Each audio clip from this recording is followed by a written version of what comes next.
Hey everybody, welcome to Mission Control Houston. I'm Dan Hewitt, Public Affairs Officer here at NASA. I'm joined today by Richard Watson, one of the spacesuit engineers, also here in Houston, working for NASA at the Johnson Space Center. We're here to talk today to Bunker Hill Elementary from my hometown, Middletown, Delaware. Really excited to take some questions from the students there, give you guys a little bit of insight of what we're doing here at NASA these days, and anything else you know, if you're excited about space, we want to know, we want to answer those questions. So just real quick, a bit about the room. We're in the International Space Station Flight Control Room. This is a room that's staffed by people 24 hours a day, 365 days a year. Always monitoring systems, always flying, literally, they're the ones flying, controlling the International Space Station, which actually a lot of you, as long as you've been alive, this is something really exciting to remember, there have been people in space. So really cool fact, since the year 2000, human beings have lived in space, and this is where we talk to them, we monitor them, we help them out through their daily process. So Richard, thank you for joining me here today. I know we're real excited to take your questions, so as soon as you guys are ready, we're ready too. What is the most important job in mission control? Hi. Who was that question from? Tennessee, Harper. Well, thanks. So that's a great question.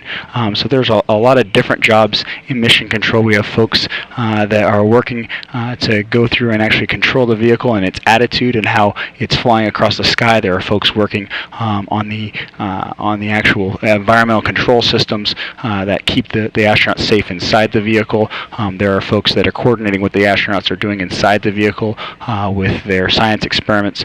So a lot of different jobs, and I think the biggest thing to realize is that it's a team effort, and so to call one person the most important, in some ways it makes it seem like that person does everything by themselves. And there's one guy or girl that's really kind of bringing everything together, and that's the flight director. And so they're probably kind of like the quarterback or the conductor of the symphony that's happening there, but they can't do what they do without everybody else. So there's one person that's really kind of running the show and making sure everything's going smoothly, and that's the flight director. But that person really, what they're doing is really coordinating everybody else.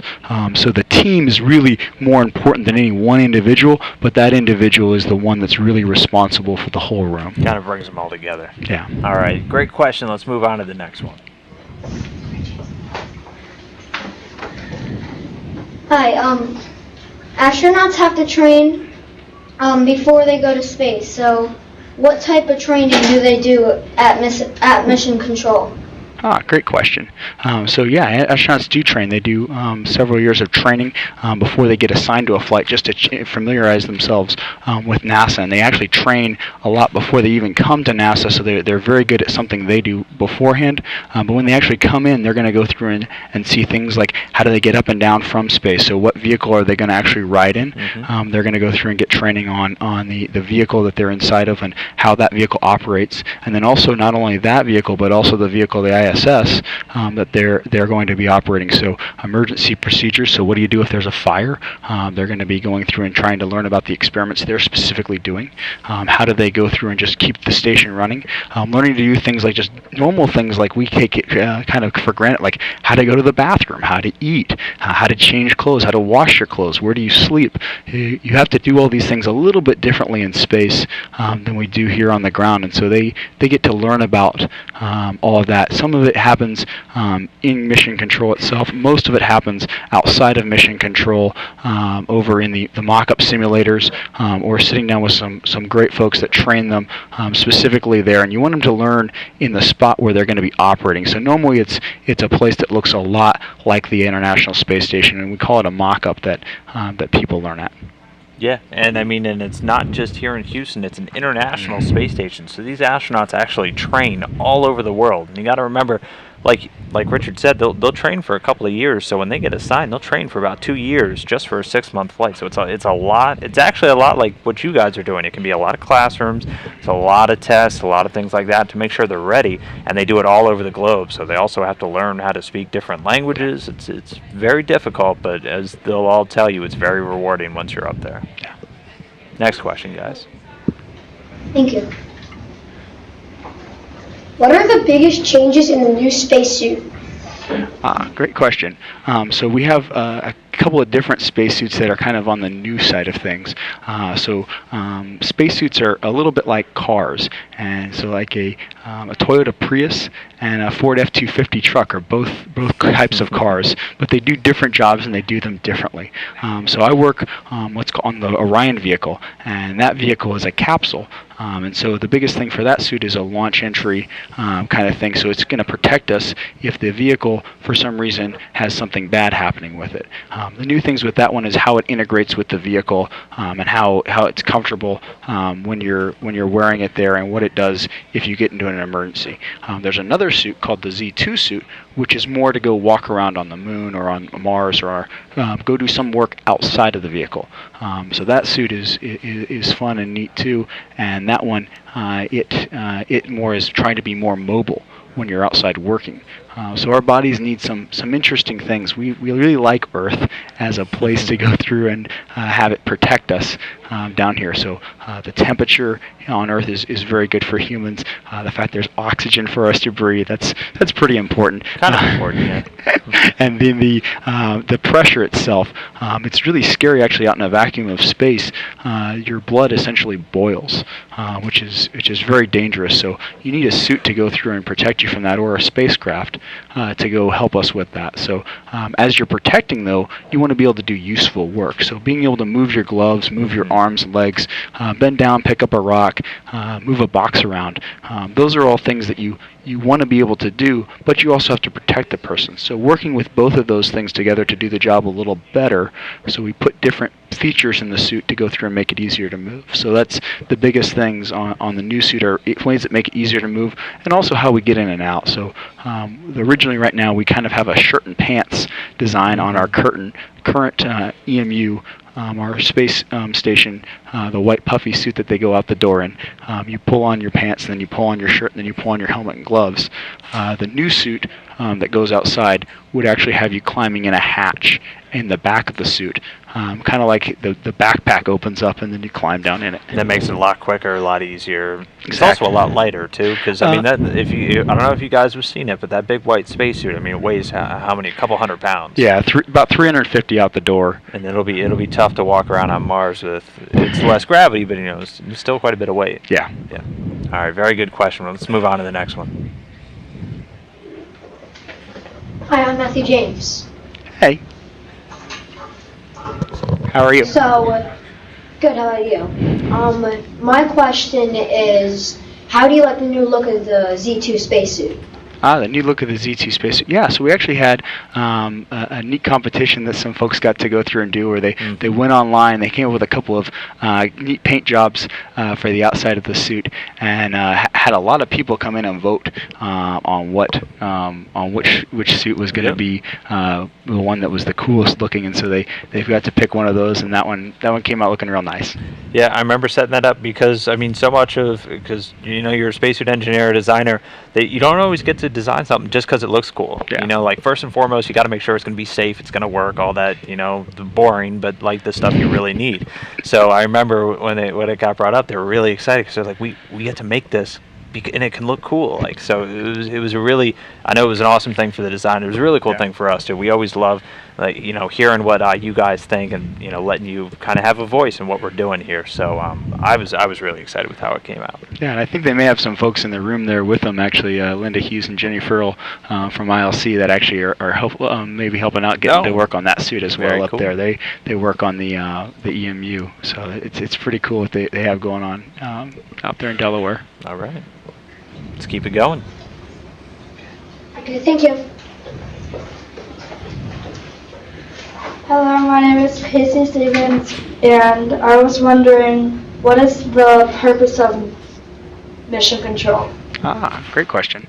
So mission control, we're here to go through and help out people on orbit. And so originally, if you actually need somebody commanding things and watching things, because if all the astronauts were doing in space was watching the vehicle, they wouldn't be very effective at going through and actually doing their job up there. So there are some systems that we can sit down here on the ground and monitor and watch for them, and also be working ahead of them a little bit. So you'd like to, when the astronaut goes to perform a task, already know what you're going to do, how you're going to do it, and if something goes wrong, how are you going to respond.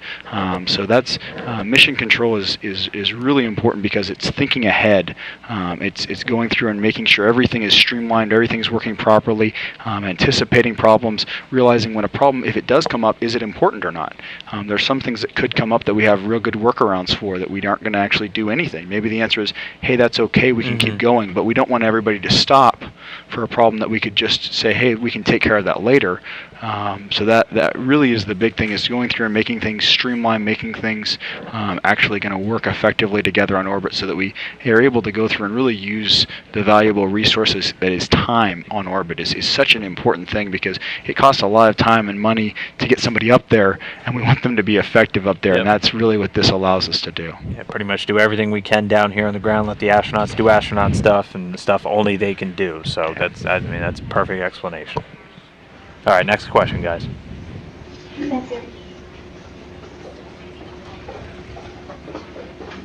What does the new Orion spacesuit do, and why is it so special?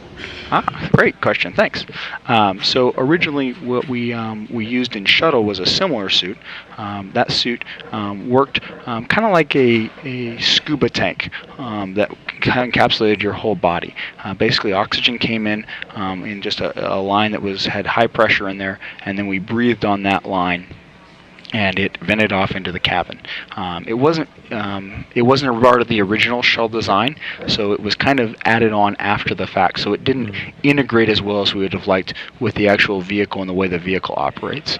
This suit is new because it actually has the ability to keep doing the job like the shuttle suit did, but it also has the ability to tie directly into the vehicle systems to go through and take and deliver oxygen directly to the crew member, but then also pull off the CO2 to pull off the water they're producing as they may sweat, and to go return it back around. So it's really tying it back in together with the vehicle is what's kind of special about this one. We've looked at a couple of different things about different missions we could support, like could you do a spacewalk if an emergency happened. We're not sure if we're going to do that yet, but we're continuing to look at that one. But really the key with this one is trying to protect the crew when it's coming back in, and if you were to go into a crash landing, trying to make sure that they can't get hurt in there is different than we did in shuttle. So the new things about this one are better crew protection on landing and better tying into the vehicle so that we get a system that's lightweight and simple and very reliable is really where we're going. All right, very, very good question. Very good question. All right, let's go on to the next one.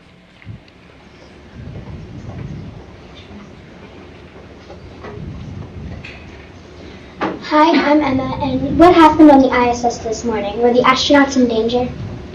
I'm going to the ISS this morning with the ammonia, so Oh, they were. okay. I'm Yeah. going to hand that over to Dan. Somebody's been following along. No, so early this morning, it was about 3 a.m. Central Time, 4 a.m. Where you guys were, so you're all probably still asleep. I was until I got woken up. We had an alarm go off, and Mission Control is great at monitoring everything that's happening on board the International Space Station. And they have these sensors throughout everything on board. So if something starts to look, we call it off nominal, but if something starts to look wrong, we can get ahead of it. We can make sure the crew is safe. So there are these things called ammonia pumps, and I'll try not to get too, overly technical, but basically all the stuff on the station generates a lot of heat. So we have these lines that take that heat and dissipate it out into space so things don't overheat, basically just keeping them functioning, keeping them safe. And one of the issues with that is ammonia is very poisonous to us, so we have a lot of safeguards in place to make sure the astronauts never get exposed to it, but there's always a chance, and we always prepare for that chance. And so there were some indications that there may have been ammonia getting into the crew's atmosphere. So as soon as we saw those indications, we made sure the crew donned some emergency breathing masks. They went over to what we call the Russian segment, where there is no ammonia used, and they sealed it off. So we can actually seal off each part of the International Space Station with just doors in between each one. So just in case something happens, they can isolate that, and they can still be on the station, and they're still totally safe. So they went over to the Russian segment, they sealed everything up, all 6 of them been hanging out there all morning, and the team here in Mission Control continued to look at all the data. Everything they've looked at so far is indicating that there was no ammonia, so it's probably just a false alarm, but they're still investigating what made that sensor trip, and what led to the pressure change that they saw, which initially led to this decision. But that's kind of where we are now. Right now, the crew's still inside the Russian segment, but they're just kind of hanging out, kind of enjoying an unscheduled off day, as all of their science experiments and everything are back in the U.S. segment. The teams here in Mission Control doing a great job, as just like the astronauts, they train for years and years to be able to do their job, so they know exactly what to do, and they're going to continue looking at everything. They're going to get them back over to the U.S. segment as quickly as they can, but again, crew doing fine, a little bit of an off day, but looking like not a problem, just a little bit of a false alarm. Someone's following along, though. I like that. That's great. Yeah. All right, next question. Hi, my name is Dave Dawkins, and my question is, how does NASA tell time when the ISS is in space? Great question. So if you think about it, we're going around the Earth there, and we're not really in any one time zone for very long. And a lot of time zones. Every time zone. Every time zone.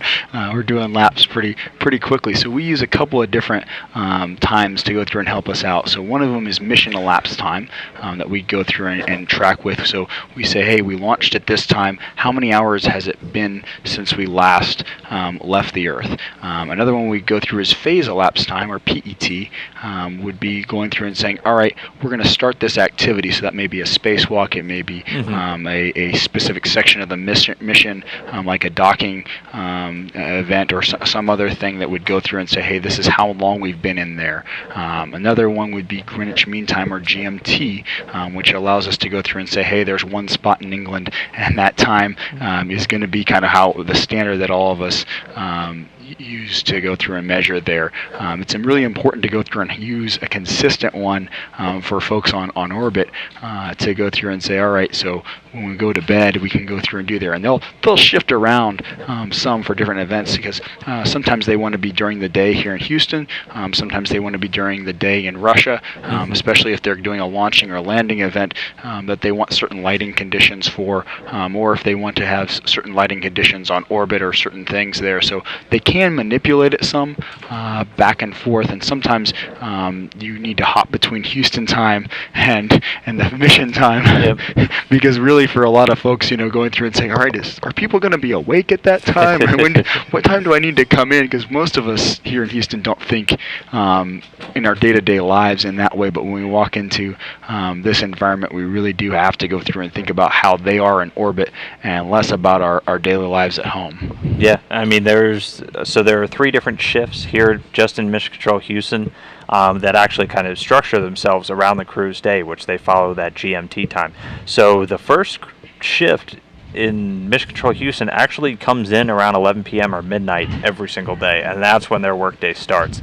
So it can be a lot of pretty crazy overnight hours for some of these people, but that's because that GMT, that's that Greenwich Mean Time, that's that zero time, if you look at time zones and everything, and that's the agreed upon time that we follow for activities, our colleagues in Europe at their control center, and Russia at their control center, and also Japan. So massive time differences. So we all kind of need to agree, okay, we need to just follow this one. It's going to be some rough hours for some people, but we make do, and it hasn't been an issue, and it makes scheduling everything a whole lot easier. Okay. All right, next question. Hi, I'm Julius Francis Carter, and this is my question. The Orion spacecraft is designed to take astronauts and humans further into space and other planets. Will you have to design the spacesuits different because of this? Great question. The answer is yes. So we always try and design around where we're going and what we're doing. What you're trying to do does absolutely change where you go with the suit. The big thing for us right now with looking at going beyond low Earth orbit, it changes the amount of time that if there's a problem, how long we have to be in the suit if we try and come home. So right now, if you're on ISS and you have to come home, you can really be home in a few hours. It's really not a huge amount of time. If you are on the far side of the moon, or you've just left to go to the moon, or you've just left to go to Mars, the amount of time you might have to go through and spend in the suit to come back becomes a real big driver. So that's one of the things we're looking at right now, is that if you had to be locked up in a suit for 6 or 7 days, what happens? And it's funny because we can get food and water in there, but it's getting rid of the waste products that happen after, that come back out. Is how do you go through, and how do you go? You're in this little sealed up volume inside a suit, and coming back inside the vehicle, it can get pretty gross pretty fast. Wonders of space flight sometimes. Yep. So that's the big one there. So, and also if you're going inside, staying inside the vehicle. So some of our missions. So if you go look at like when we went to the moon the first few times we went to the moon, Apollo 8, Apollo 10, when we went through and did some of the testing out there where we actually flew by the moon, we actually didn't go onto the surface. We didn't land all the way. We didn't go out of the vehicle, and so we didn't have a suit that would go out of the vehicle.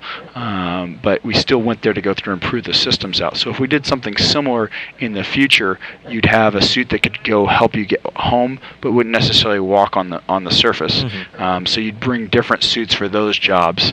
And right now we're working mainly on the suit that would go through and take you around, and not so much on the suit that's doing the walking is not included in that plan. So the Z2 would be the one that would be kind of walking around, and the suit I'm working on more is the one that stays in the vehicle, and if there's an emergency outside, we may try and go out and fix something. All right. Let's keep the questions going. Thank you. My name is Haley, and I want to know, will we be able to live a healthy and long life in space? Great question, Haley. A lot of really smart people have the same question.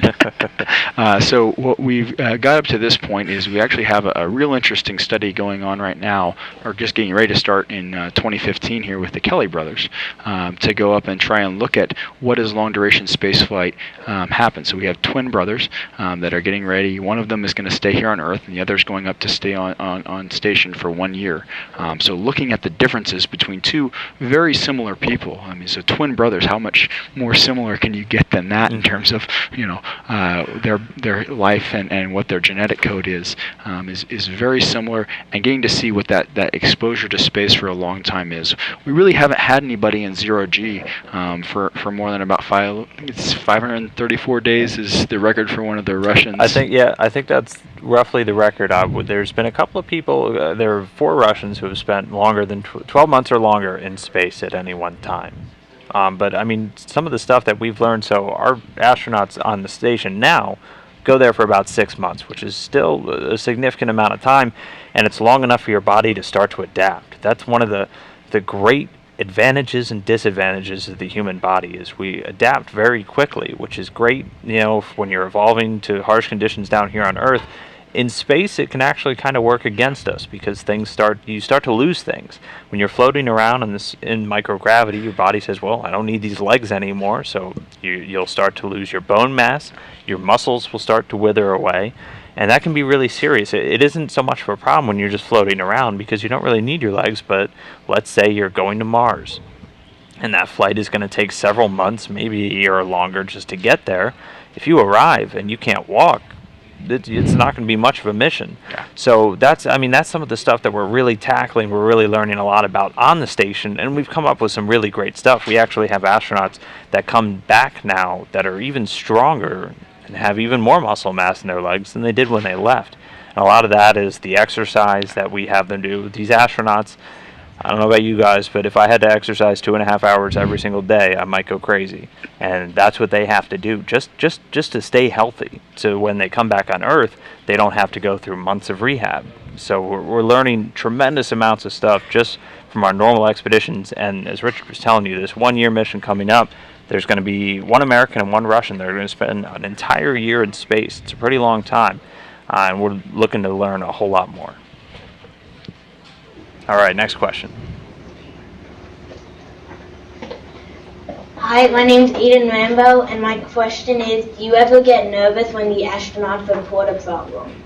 Do we ever get nervous? I think always there's a little bit of, oh no, what's going on. It's funny. I more work on the building of stuff is kind of where my area is. So I most of the time don't get to be the one operating the system or going through and actually using it. We try and create great things that the astronauts can find useful, and then they come back and tell us, hey, was this it or not? And so one of the older engineers always told me that when you design, build, test, certify something, and get ready to fly it, you only know how the designers think it works. When it goes actually in orbit and it's actually being used, you learn how things really work.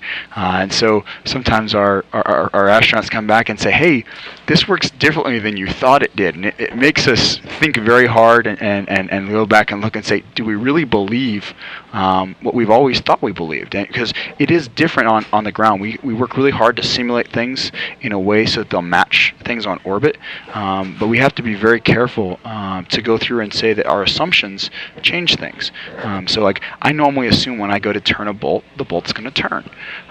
In space, that's not a very good assumption because if I go to turn a bolt on the space station's a lot bigger than me, and every action has an equal and opposite reaction, and so the bolt, instead of me turning it, it's going to turn me.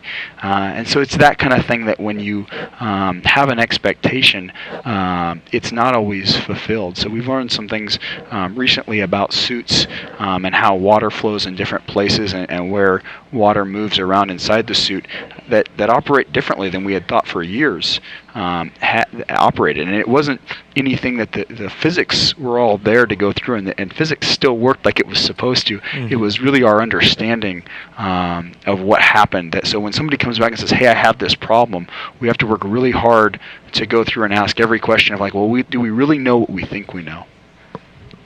All right. Next question, guys. Hi, my name is Carson Russo, and my question was, do you think a man will ever step foot on Mars? Great question. Absolutely. Yes. Yes. We don't know exactly the time, the date. We don't have it scheduled right now saying, hey, this, 2013 or 2017, 2018, we're going there, but that's really why we're here. This is what we do. This is where we want to go, is to go through and explore. So. Yep. I echo that 100%. We will definitely walk on Mars. All right, I think we got time for one more question. Thank you. Hi, my name is Isabella Hoover, and my question is, how big is the Orion spacesuit, and what does it have on it? How big is it? Oh, great question. So it's going to be your size is the answer. We're really building these suits around the people themselves. So when we did shuttle, we were doing a lot of suits with off-the-rack kind of sizing, so we can kind of fit people into standard sizes. With smaller crews and less mission durations, it really makes sense to go through and more tailor things down to the individual astronauts. We're going to try and go everything from a first percentile female, which is a little under 5 foot tall, to a 99th percentile American male, which is about 6'6". So all different sizes. Great question. Great question. All right. Unfortunately, that's all the time we have. So I want to thank everybody there at Bunker Hill Elementary for your questions. It's been great having you join us here in Mission Control Houston. I really appreciate it. Always good to see, again, people from my hometown. Richard, thank you for joining me. I hope you guys got some good answers. If you have any other questions, I'm just a phone call away, so just let me know. Thanks so much from Mission Control Houston. Good luck with the rest of the school year.